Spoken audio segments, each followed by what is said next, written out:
அனைவருக்கும் வணக்கம்.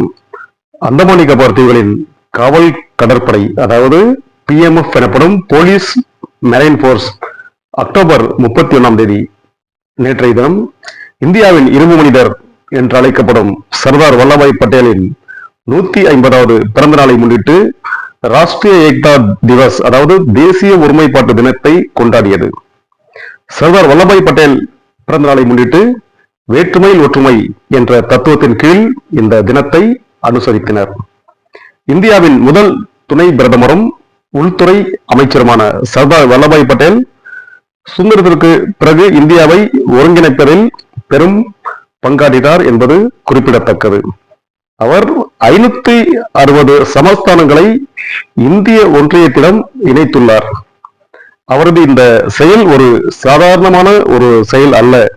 அனைத்து சமஸ்தானங்களிடம் அவரே நேரில் சென்று பேசி இந்திய ஒன்றியத்தில் இணைத்ததால் தான் அவரை அனைவரும் இரும்பு மனிதர் என்று அழைக்கின்றனர்.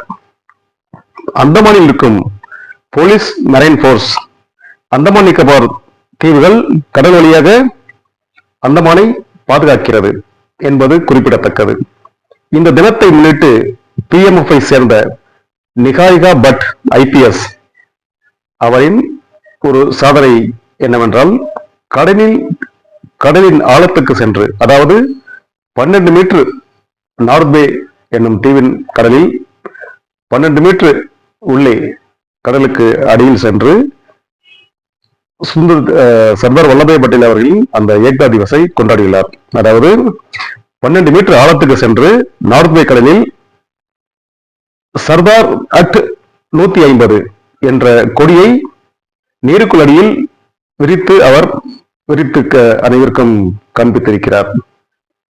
நிகாரிகா பட் IPS கடலுக்கு அடியில் தேசிய கொடியை ஏற்றியது நமக்கெல்லாம் பெருமைப்படக்கூடிய ஒரு விஷயமாக இருக்கிறது.